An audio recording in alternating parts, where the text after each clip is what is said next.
Hey, good morning, everybody, and welcome to Invisible Condition. It's not all in your head. I'm your host, Jeff Pearson, and we want everybody with an invisible condition to know beyond the shadow of a doubt that you do have a voice, you do have a community, and you are never alone. I have an amazing guest today that I can't wait to introduce you to. She has been on the show before. It's been a while, but you might recognize her.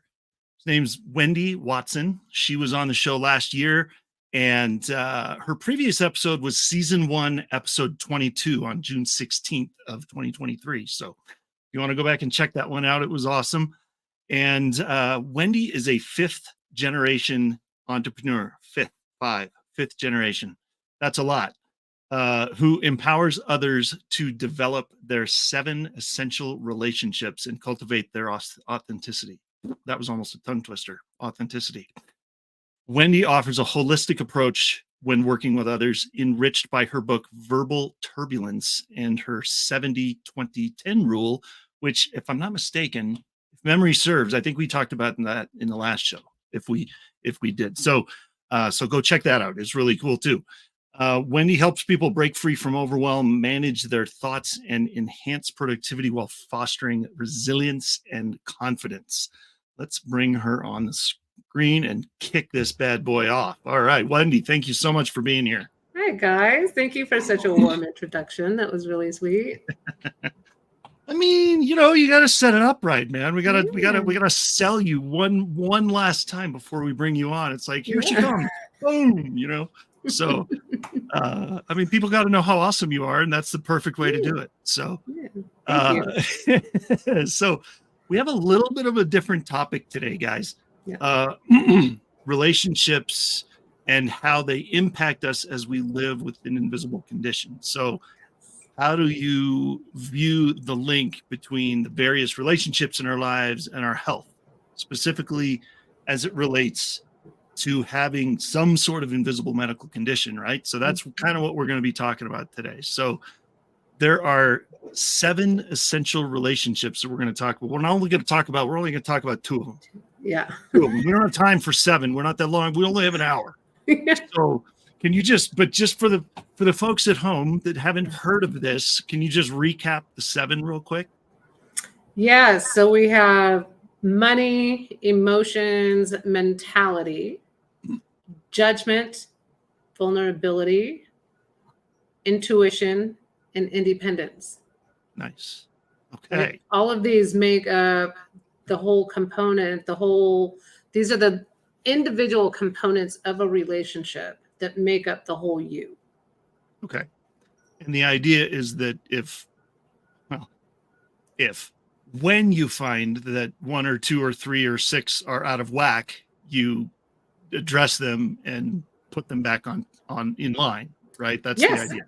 Yeah. Yep. And that's where the 70-20-10 comes in place, right? So ideally, I want you to be in 70% flow, be completely happy, be able to define it, be able to communicate it and identify it for yourself. 20% would be in the needs improvement, and then the 10% would be the new hires and fires, like what you want to get rid of within those relationships and what new insights you want to bring in order to keep the happy, in order to improve the 20%. Yeah. Nice. Yeah. That's a little different than I've heard you explain it before, but that's good. Yeah. Yeah. There's all kinds of applications for that 70-20-10 rule. So it's, you know, you can apply that to all kinds of stuff. And again, guys, if you didn't see the last show, she dives into that a little more in that one. So, and also this right here is your link, which is where people could, of course, obviously get the book and read about it for themselves, the 70-20-10 rule. So so I have a page on my website that will take you to the Amazon page where you can buy either the audio version or the ebook version or the paperback. Nice. Love it. All right. So I just want to throw this out there for everybody watching. This is for you, audience. Listen up. As Wendy shares, as she's putting out this info and putting all this valuable stuff out there, if something sparks a question, drop it in the comments. If you're watching on YouTube, if you're watching on Facebook, put it in the comments. If it's something that you don't want to comment, like you don't want to put a public thing, like you don't have to be specific. Just be like, hey, Wendy, I got a question, get in contact with me. Or you could go to the website, right? I'm guessing there's probably somewhere very easy to contact you through that as well. Yep. Yeah, you can always, if you go to my website, there's a link for a free 30-minute private one-on-one. We can just have a little chat. It's totally free and it's totally confidential. Perfect. So then you could just say, hey, just sent you a DM or just scan the code. We'll see you soon or something, but that's awesome. So reach out. You've got her for the next, you got her for the next 45, 50 minutes. Take advantage of it, guys. Yeah. So, okay. So what we're going to talk about what's the first essential relationship we're going to talk about? Well, you and I had talked about talking about independence and money. Right. I remember there was two we landed on. I couldn't remember which two it was. So and I feel we agreed that the independence was more important than the money, but also money is hugely important. Yes. Because when you have an invisible condition and people don't understand, and you're living within this world, it's really important to understand what independence means for you, what it looks like, what it feels like through the 8 senses, and really hone in on that relationship. So when you feel like you're on an island by yourself, or when you feel like you're in that lone wolf syndrome, or when you feel just totally misunderstood, or like you're just not getting that message across, you have 8 tools to get you back into feeling independent and back into a better mood. Yeah, we're gonna have to cover that 8 senses thing. I always thought there was 5, so we'll talk about that too. I think most people are taught in school that there's 5, so 8. We'll get into that. But okay, so the first one is independence. So let's go down that road. What are we talking about there? Yeah, so there's 6 subcomponents to independence. Right? So there's our independence in business. Whether you're a solopreneur or whether you're a 9-to-5-er or you're in some sort of a partnership, we get into business because we want to be independent, right? As solopreneurs. We don't want to follow somebody else's rules. We don't want to adhere to somebody else's policies, right? We want to create our own paths. And so from that perspective, we're so much in this independent mode because we have our own business. We get to make our own decisions, manage our own money, all the things. But then we have family and we have friends that are non-entrepreneurs and we have different aspects of our lives. And it's really important to also have a supportive community that we need to be able to navigate to and from the different levels of independence and what that looks like for you. Right? Because in this day and age, there's an infinite number of ways to be able to create an intimate relationship. Yeah. Right? You can create it however you want, whether you need full-time, 24/7, live together, married, the whole thing, or part-time, live apart, just see each other on the weekends, or anywhere in between. There's just a myriad of ways to be able to create that relationship. Yeah. So understanding your level of independence and what you need, while also allowing that supportive community to come in, like, where is your balance with that, is incredibly important. Yeah, that would be huge. Yeah, because if that gets out of whack, then your whole world gets turned upside down, and people don't even understand why. Like Yes, you can't. It's hard to verbalize that, right? As an it entrepreneur, is. it's almost impossible to verbalize what you're actually feeling and why you're feeling that way. Well, and you may not know. And I'm going to use my own example because this is the only example that I have right now. I have been single for 9 years. So I am incredibly independent. Yeah. Yeah. I just started dating somebody 6 months ago. All right.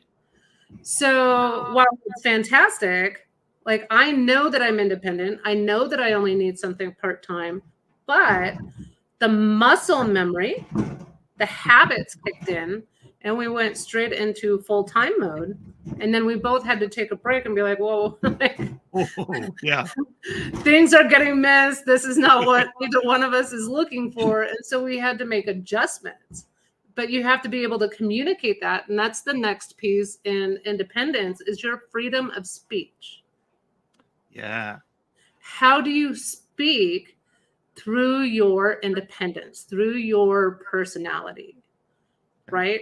And that's really important, right? Because you have to be able to speak how that's meant for you and what's true for you, while also being considerate, right? And kind and loving and all the things. Right. Right. So Yeah. let's, for example, in business, this is a great example.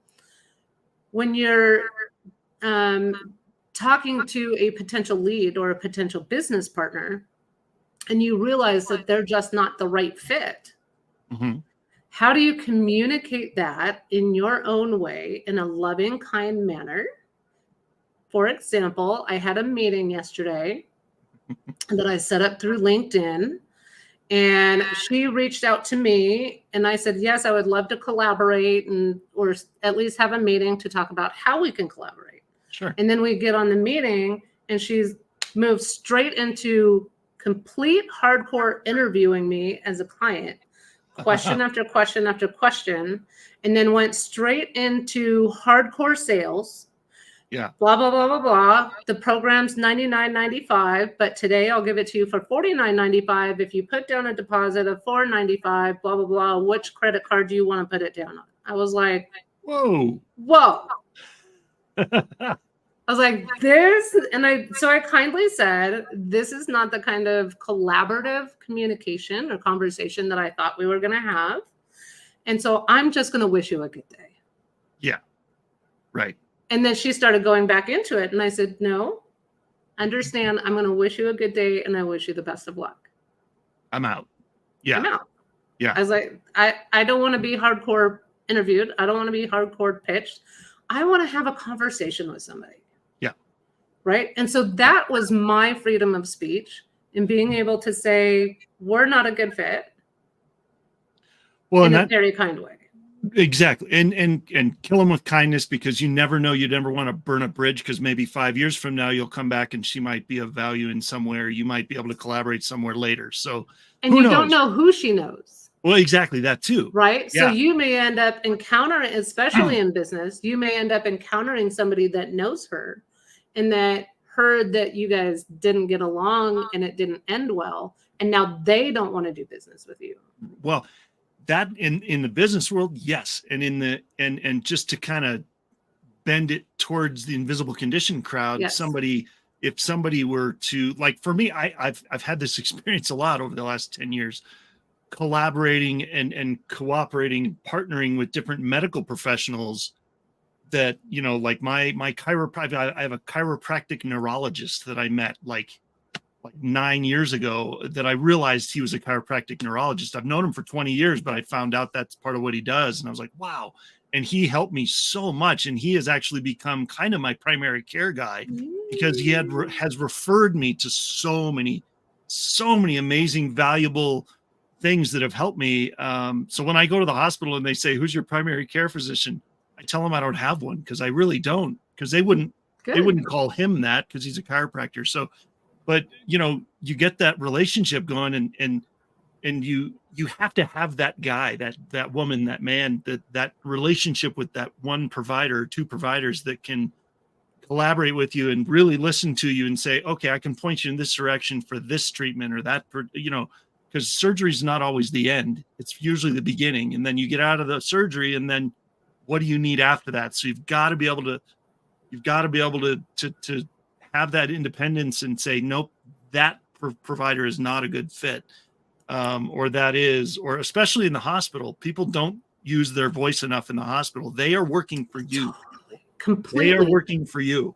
I could not agree with you more. People do not speak up for themselves enough in the hospitals and with the doctors. The doctors do not know everything. And this is another aspect of your freedom of speech, is that, number one, you really need to be able to communicate what you need as your person, because nobody knows you better than you. Thank you. Right? Nobody else can feel what you feel. Nobody else can know what you know. Yep. Even if, it's like the telephone game, right? Even if you communicate the way you know it to be true, they hear it differently. Yes. Right? So being able to communicate your feelings, like the visceral feelings of whatever your condition is, right? The emotional feelings of whatever your condition is. And this is where I'm going to start getting into the 8 senses, right? Is because you need to be able to know what it smells like, what it tastes like, what it sounds like, what it looks like, what the touch of it is, right? So like if you have fibromyalgia, knowing whether or not you need a soft touch or a deep touch when somebody touches you, right? So there's the 5 we know. Right? So touch, taste, smell, sound, and sight. Yep. And then you have the visceral reaction, right? Okay. Is it the butterflies in the stomach? Do your palms get sweaty? Does your hair stand up on the back of the neck? Does your heart start racing? Like all of these visceral reactions to whatever it is that you're feeling. And then the knowing and the intuition around it. Mm-hmm. Right? And the emotions around it. When you can identify each one of those 8 senses around whatever your condition is or whatever it is that you need to communicate, once you identify those, then you can communicate it better. Yes. This is what I'm feeling. This is what I'm seeing. And that will help the other person to understand you and be able to treat you better, whether it's a medical treatment or just in kindness, right? Because I hear a lot of people with invisible conditions, when they go to park in the handicap parking and they get out, but they seem normal, sometimes somebody will come up to them and be like, "You're not allowed to park there. What's the deal?" Yeah. What's the deal? Right? And so the freedom of speech, but also the sense of knowing everything that you're feeling to be able to communicate that. Well, and part of that, exactly. And another step in that process is being able to do it without the emotionally charged, be able to do it on an even keel, and be able to just state it as fact, as a non-event, like you're just reporting just the facts, ma'am, and there's no emotional response to it, because that's where it gets messy, is when people get emotional about it, and then the communication goes out the window. Well, and I'm going to challenge you on that one. I think it's the emotion. I think it's the emotion behind it, right? So if you use the emotion of love behind the communication, or the emotion of kindness or empathy behind the communication, no matter how they are responding or acting, it will go along so much faster, and you'll have your heart won't skip a beat as you're trying to communicate what you need to communicate. Yeah. No, I get that. I think where I was coming from is when there are, like with the handicap spot example, there are a lot of negative emotions that can come out from that, and so it's easy for the claws to come out, Yes. when Yeah, when so you get challenged, choose. when you right. So, and not everybody has learned the process of being able to level that out and choose something else, and so that's where it's important to Yes. know how to do that. So that's part of this process, right? Yeah, so take a pause. So this is where I'm going to give a tip. Yeah. Take a pause when somebody does that. Take a pause for 20 or 30 seconds, even if they're looking at you like, did you hear me? Did I stutter? Hello. I don't care. Just take a pause for a few seconds and choose how you want to respond. Right? Not react. Right. Respond. Yes. Right? How do you choose to respond? And then take a moment to find at least the first few words, because once you set your intentions and your emotions, the words will naturally start flowing. Yeah.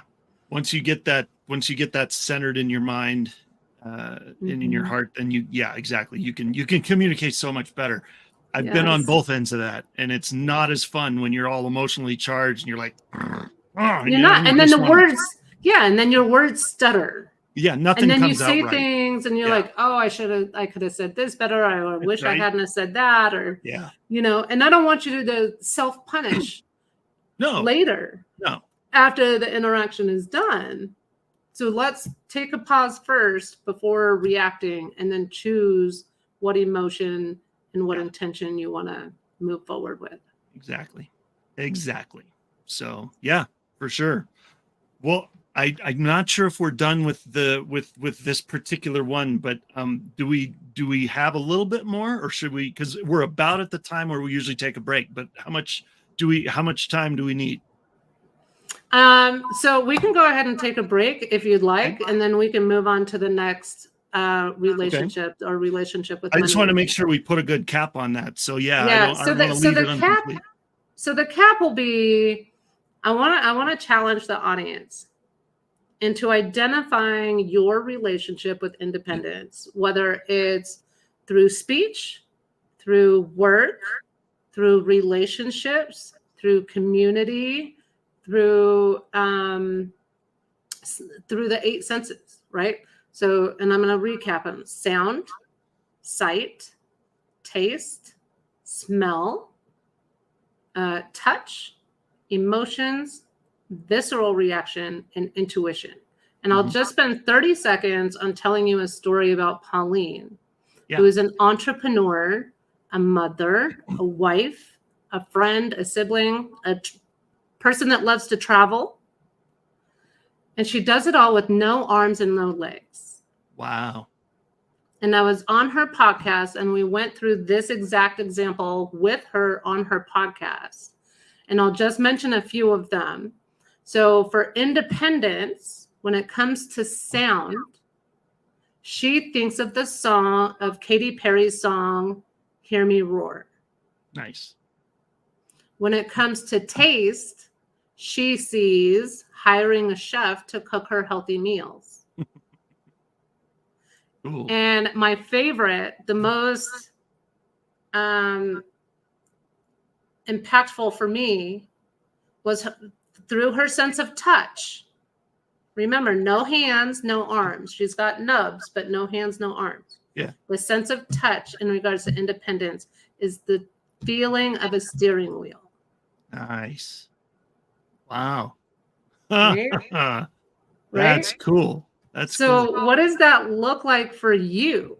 The audience, for you, Jeff, like, and being able to identify that, so that when you get into that lone wolf, or like when she got upset because she started feeling guilty, that she asked her husband to go swimming because he's got to undress her, dress her, take her out there, be out there with her, all the things. Yeah. But that is some parts of the independence that she needs for her own mental health. Yep. So being grateful that you have that type of spouse that's willing to do all of that for you. That's where you start finding the balance. Be like, okay, yes, I need you in order to feel independent. Yeah. I need you to help me feel independent. Yeah. I just want to Yeah. let that sit in for a second. Right. Well, and it's, my wife and I recently started a TikTok page, and it's just Jeff and Catherine is the name of it. That's it. And I'm coming at it from the perspective of the patient, and she's coming at it from the perspective of the caregiver. And so when we're doing our, separate TikTok videos and stuff, that's where we're talking about the different aspects of, my life as a surgical, like surgery all the time, and her as the caregiver. So it's amazing how different it is. And yesterday I actually did one because she's been under the weather the last couple of days. So it's like that role has reversed. So now I'm at the store getting stuff and making soup and making sure she's okay and doing all of it. And so it's so funny that you never know when those roles are gonna, it's important to find those roles though, because it's huge. Super So, important. yeah. It's super important. And it also gives you a deeper level of appreciation for each other and the roles that you guys play for each other when you can switch and be like, oh, now I know why you're so exhausted after watching the kids all day. Or, oh my gosh, now I understand a small, tiny percentage of the pain you feel with your condition or this or that. Yeah. Yes, It's exactly. huge. That perspective is a big deal. So yes. Yeah, exactly. I love Well, it. cool. I tell you what, this is a perfect time for a break. So let's do it. Let's go. We'll let all you process that after all of that. There's a lot to process. So, all right, everybody, stick around. We got more to come. We're going to cover, what's the next one? Money. Money. Oh, everybody's favorite subject. Don't go Everybody's favorite 5-letter word. Right? Exactly. 5-letter word, 4-letter word. Depends on how you look at it. Yeah. All right, everybody, stick around. We'll see you soon.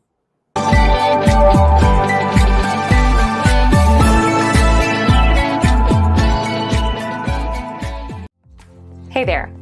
Every time someone comes into your business or website and uses their card to pay, a percentage of that gets folded back into the system.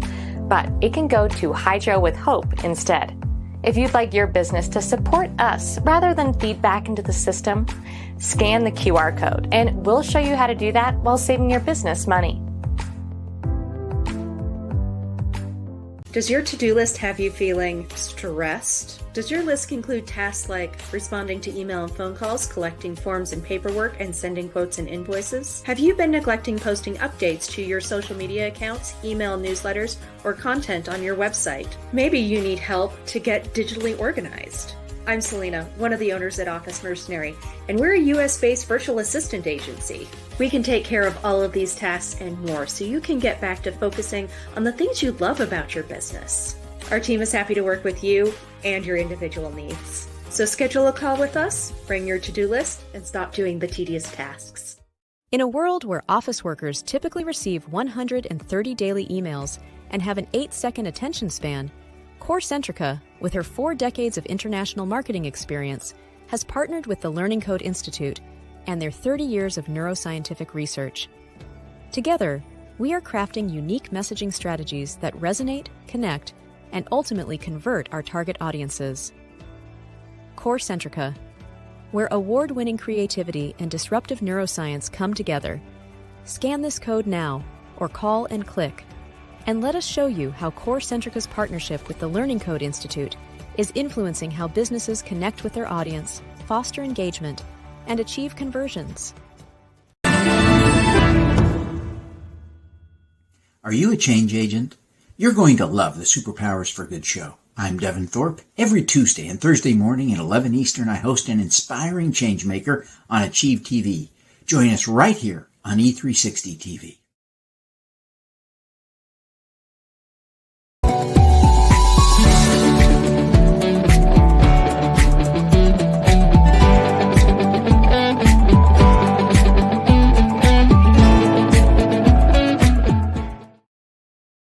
Hey, everybody, before we bring Wendy back for the second half of the show, I have something I want to share with you, and I'm very excited about it. Invisible Condition University. Invisible Condition University is something I wish I had. I wish it was around 10 years ago when I started going through so many surgeries. Every time I had surgery, my wife and family were mostly on their own to figure stuff out. Once you leave that hospital, they kind of forget your name, honestly. I love and very thankful for the help I get there, but really afterwards, you're on your own. And that's why my wife and I created ICU, Visible Condition University. We wanted to provide a place where other people like us and so many others would find a community that listens and cares and walks with you no matter what you're going through. We meet on Zoom twice a month for an hour and provide a safe place for patients and their caregivers to ask questions, vent frustrations. There's some of those. Find information not provided necessarily by their medical providers. To join our growing community, we meet every other Tuesday. We meet, our next one will be September 3rd, I believe. That is our next Zoom call. It is on every other Tuesday at 3 p.m. Mountain Time. And we record the calls. So if you're part of the community, you'll have access to those as well. To join our community, just scan this QR code or go to invisibleconditionuniversity.com. And we would love to have you. So let's bring Wendy back here and we'll get back to the second. We're going to talk about money. Money. Right? Everybody's Right. favorite subject, because That is nobody's favorite subject. Come on. I mean, well, I guess it depends on who you're talking to, I suppose. well, most- and that's the whole part of the whole point of this conversation is that I want you to have a loving, healthy relationship with money. Yes. Even if you're on a tight budget, even if you've experienced loss, financial loss, no matter what, or if you've been raised in poverty or the opposite, right? You've been raised rich and ended up in poverty, or, whatever your situation is. But I want you to have a healthy relationship with money, right? So there's 6 subcomponents to money, right? There's receiving, spending, debt, savings, investment, and loss, right? So looking at those different components, you're going to have a different emotional reaction to receiving money versus saving money. And there's a difference between spending and going into debt. Right. And if you can't, so even if you've experienced loss of money, like I had a rental property that went up in flames, that caught on fire. Yeah, right? That's not great. Yeah. That was not great. No. But it's important for me to be able to release the trauma around that in order to be able to have a healthy relationship with the other aspects of money. And to be able to strategize and make healthy financial decisions and all of these things, right? So we're going to talk a little bit about those in relationship to the senses again. Okay. Right? So in fact, we're going to demonstrate this on you. If you're good. game. Bring it on. So when you think of debt, what is the sight or the mind's eye, whether that's physical sight or the mind's eye? What thing do you see when you think of debt? When I think of debt, I think what do you see? A toolbox pops into my head. It's a tool. It's a tool. Yeah. To be able to grow or invest or be able to do something with it, right? To be able to use other people's money to grow your own wealth. Yeah. Yes, that is a great way to look at it, right? So here's a good one. What does it smell like? These are usually the harder ones. What does it smell like? We were just on a trip last week out of the country, and I still remember what that place smelled like, and it was amazing, because of what we were doing there. But that's what pops into my head, is because when I think of debt, I think of investment. When I think of investment, I think of freedom, because when you've got passive income, you're free. That's the goal, right? And I love how you just integrated money and independence all in one sentence, Totally. right? It hasn't always been that way. I have not always felt like that, but I have learned a lot over Right, the years. but they're intertwined. Yes, 100%. Right. So when you're tight on funds, or when you're starting to get a little bit behind, you feel like you don't have as much freedom. Right. You don't have as much control. Yeah. It's like, right. You got to catch up. Yeah. Yes. And this is right. So all of these relationships are intertwined. And so I love how you just did that for me. So when you think of taste, when you think of debt, what's the taste? Previously I would say ramen.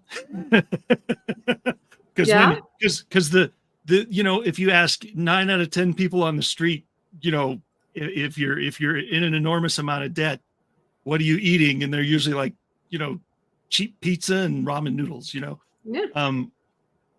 But Exactly. honestly, recently in the last year or two, I would say much better than that.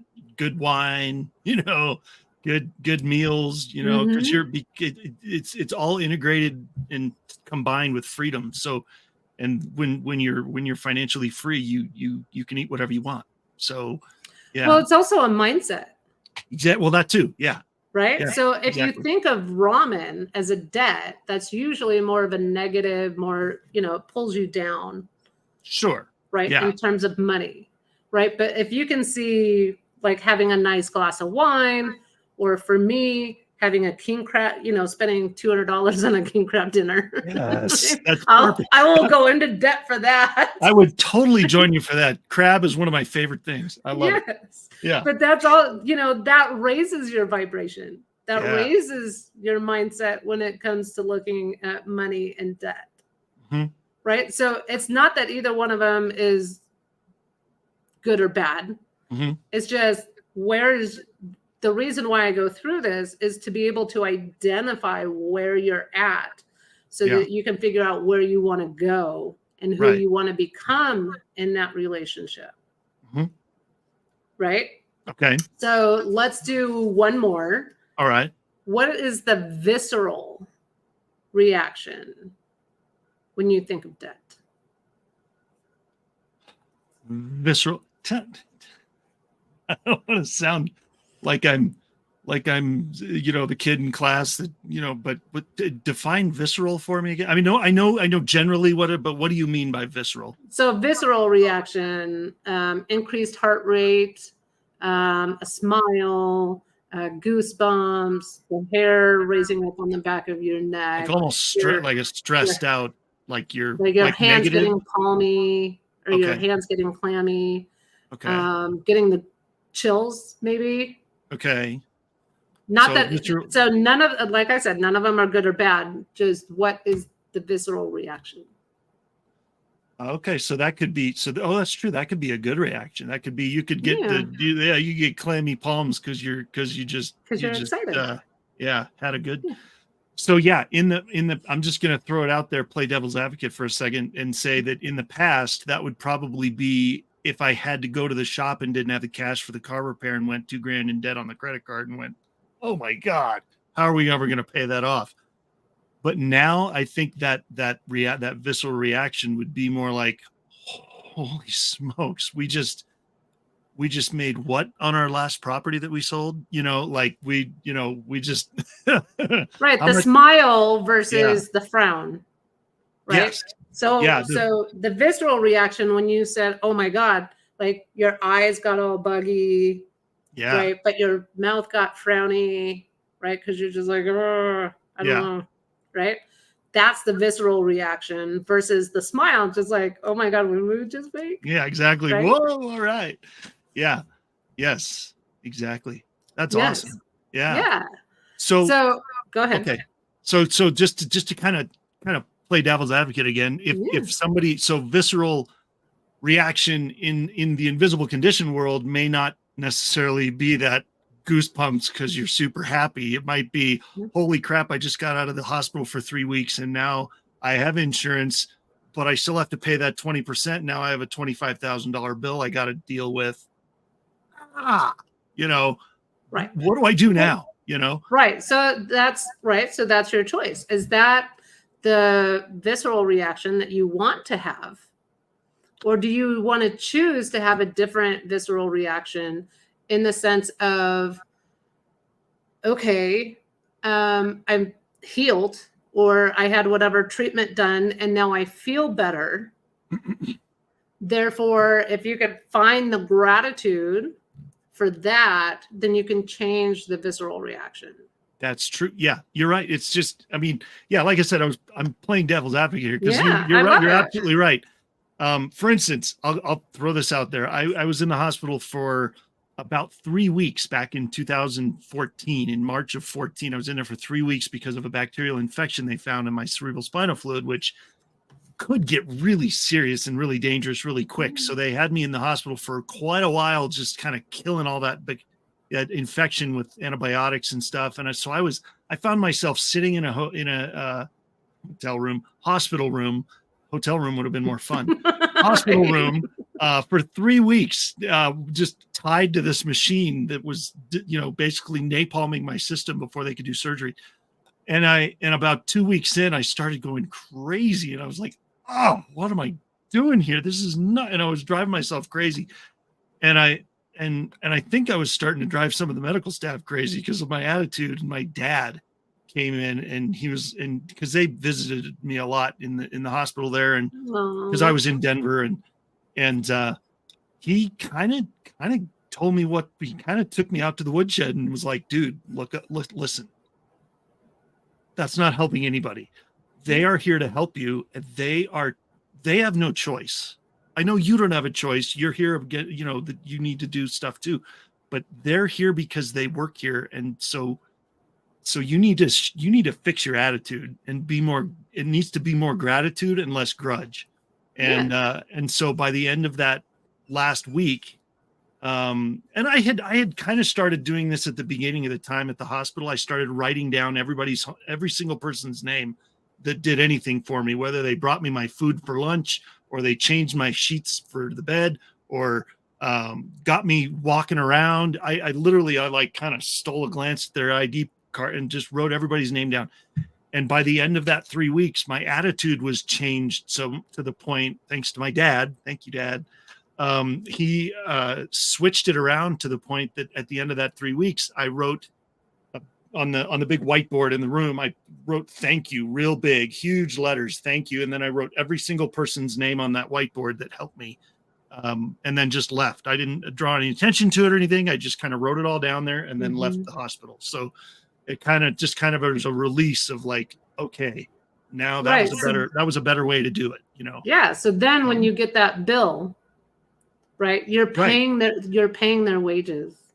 Yes, exactly. You're compensating them for the enormous amount of help that they gave you, versus, oh my God, now we're buried in $20,000 in debt. Yeah. Yes. How do you want to see that? Do you want to see that as debt and, oh my God, how am I going to pay this? Or do you want to see that as paying the salary for all the people that just helped you to overcome whatever it was that you overcame? Exactly. Yep. And it might feel, right, feeling absorbent. Yeah. Right. But what was the alternative? Well, right. And money. And I know that some people struggle with this when they're on a tight budget, but money is something that you can always make. Yes. I hadn't said. You can go out and drive for Lyft. You can find some sort of online business, right? You can go sell Avon online, whatever it is, in order to make money. You can always make more money. You can never get the time back. Right. Right. So if you had chosen not to do that treatment and not have that debt, what would the alternative have been? I'd be dead. I wouldn't be here. So right. Or, for some people that may be true, like for you. For other people, it would have just dropped the quality of life. That's exactly. Quality of life would have dropped. Yeah. Right. Yeah. And then how much more miserable would you be versus, right? So it's a lot about your attachment to money. Yes. Yeah. Right. Or what I would hope to say detachment to money. Right.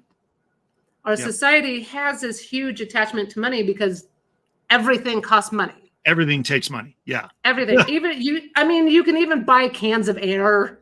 Like we just saw that it was on Shark Tank. I saw that those little Boost or whatever it is. Yeah. And you put, I just saw that episode of Shark Tank too. I was like, hey, I just saw those in the airport. It is helpful. Like Yes. when you get elevation sickness or Totally. when the fires, all the ash in the air from the fires and you need to be able to breathe. It's super helpful. Yeah. But even air at this point costs money. Yes. I know. Right? So it's ironic, isn't it? Yeah. Right.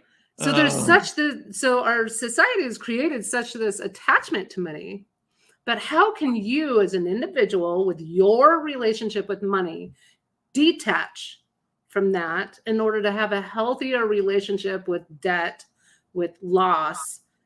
One of the things that's coming to me right now is when I was doing this presentation a couple weeks ago and talking about investment, the lady that chimed in said that when she was growing up, the only people she ever heard of that could afford to invest were rich people. So she thought, well, in order to be able to invest, I must be rich. And that's not the case anymore. That's not the case ever, but it's most certainly not the case anymore. There's all kinds of things that you can do to invest in that'll only cost you $5, $10. Right. Right. Yeah. And so it's not, how do you see, is that the way you see investment, or do you see it like it's available to anybody at this stage? So even if you have a small budget, where can you throw $5 in? And or even if you only get a 50-cent return, right? Yeah. It's still 50 more cents than what you had before. Right. Right. Yeah. So and mentally knowing that you're investing and that you're going to be earning more money somewhere, even if it's only $5 or $10, will help with your mental state of mind when it comes to investing, because you know that you're earning money over here somewhere, even if it takes you 25 years to get it. Right. Yeah, exactly. Well, and one person that we're working with that's coaching us along in some stuff that we're doing, his favorite thing to say is money does grow on trees, because you can always create more. There's an infinite supply out there. I know when I'm going to say this name, and I know some people are going to cringe and some are going to go, yeah, but Donald Trump is a perfect example of this. He is a multi-billionaire. When he was younger in the 80s, he was a billionaire, and then he lost it all and went $1 billion in debt. And so he would say kind of affectionately, like, see that guy on the street with the can, holding the can out for change? He's got a better financial situation than I do, because he's not $1 billion in debt, and then see where where is he now? He's a multi-billionaire again. So it's out there. You don't have, it's not a finite thing. It's not like, the 1%'s got it all. No. You can create it too. You just have to know where and how and all that kind of stuff. So, and you're going to have different seasons. Exactly. Right. Exactly. So you might be in debt now, going through treatments or whatever else. Right. Or you might be on a strict budget because of your situation. But that doesn't mean that if you don't, put $5 or $10 in an investment somewhere, or who knows, maybe you'll get an inheritance, or I mean, life has all kinds of different kinds of surprises. So you never know what your money season is going to be like in a year from now, 5 years from now, 20 years from now. Exactly. So keeping that open mind is incredibly important. Be like, okay, this is my situation at the moment. Let's find a healthy relationship with this current situation. And then let's figure out where we want to improve it, or how we can improve it, whether it's strategy, logistics, emotions, mindset, whatever that looks like for you. Yep. And then hopefully in a year or so, or in the next season of your money relationship, it'll look different. Right. Yeah. Well, and that's so important for especially people that live with a condition lifelong. I mean, I'm 7 brain surgeries in, man. Those aren't cheap. And there's a lot of people that have had a lot more than I have. And there's a lot of people out there, maybe some of you that are watching, that have had much more serious conditions than hydrocephalus, that have landed you in six figures of debt. Who knows? But the point is, no matter what the debt's from, no matter how long you've had it or where it came from, the attitude towards it is the important thing. Yeah. So, I mean, let's go back to Pauline. She has no arms and no legs. yeah. And yet she travels. She owns multiple businesses. She's a podcaster. Like, Right. it's all about your relationship with it. What is Yeah. your relationship with your condition? What is your relationship with these things? And how are you going to manage that? Right. I know Yeah. somebody else, she's a CNO, a chief nursing officer for psych rehab facilities. She's in her 60s. She will never stop working. She's a little 100 pounds soaking wet. She's just this little Yeah. East Coast Catholic. She was raised Catholic by nuns. Yeah. And Nice. she held in a sneeze.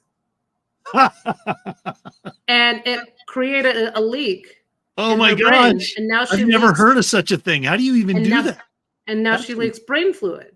Oh, So now Oh my she can gosh. she can never lean forward. She can never bend over. what? Otherwise, she gets super lightheaded. She could totally pass out.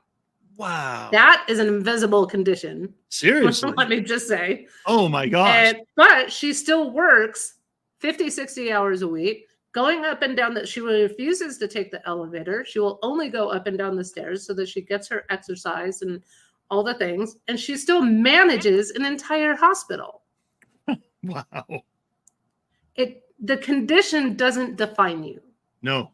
Never. You define yourself with that relationship. You define yourself with your relationship with money. You define yourself with your relationship with independence.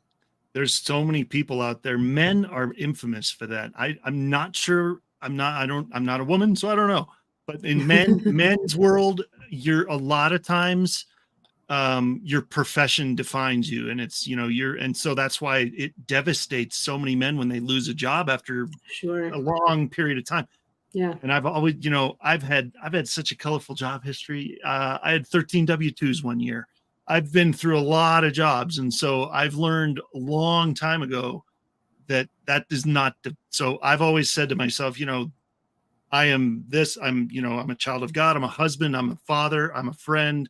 And this is what I happen to do to earn money every once in a while, but it's not, it's, you got to get that relationship right. I understand. I comprehend. I'm not a man, but I do comprehend what you're saying, because for men, there's this stigma that you are the provider. Yes. And that usually stems with financial providing, right? Mm-hmm. And that is the history that you guys have had for however long time exists. Yeah. Right. But there's other ways to provide. Yeah. Right. You can, oh my gosh, for women, if you can emotionally provide for them, like that's number one. Like all we want to do is feel safe and feel supported. Yep. So if you can emotionally provide for them, if you can, set up a supportive house, or at least make the house feel secure, right? In whatever fashion that looks like for you guys, right? Cooking, cleaning, doing all the things that they're thinking, okay, I got to do this. I got to do this. I got to do this. This is the woman's mind right here. Yeah. I got to do. This is my, right? This is my to-do list. If you can check things off her list, you are providing for her. Ding, ding, ding, ding, ding. Yeah. And it doesn't have to be financial. Just check some of the things off of her list and give her less things to think about, and you are providing for her. Love it. Man. Well, okay. Time flies when you're having fun. And we are already at the end of our time here, but in 30 seconds, do you have anything that you could just leave us with in the last 30 seconds or so? Yeah, like own yourself. Own who you are, own your condition, own your relationships. Be you unapologetically, but kindly, warmly, lovingly, right? Sure. lead with love, most importantly, but just take ownership of who you are, what makes you unique, and what makes you an authentic, whole, entire person. Love it. Love it. Yeah. Listen up, guys. I hope you heard that. That's good. That's good stuff. That's good stuff. All right. So, man, Wendy, thank you for being here, man. This is awesome. I can't believe it took us a year to come back around and do this again, but Right. let's not let so much time go before the next time we do this. So, Yes. but thank you so much for being here. Yes. Thank you for giving me the opportunity and the platform. And, the platform for your audience is just fabulous. Absolutely. Thank you so much. Thank you. All right, everybody. Man, that's good stuff. I hope you guys were listening. I hope you guys were taking notes because that was good stuff. All right. So if you've been watching for a while, thank you. We love to hear that you've been watching for a long time. If you're brand new and you're just now tuning in, this is your first episode, thank you. Like, share, subscribe, follow, all the things. Join us for our next episode, which will be Friday, August 30th. It's going to be awesome. And until then, have an amazing day, and we will see you next time.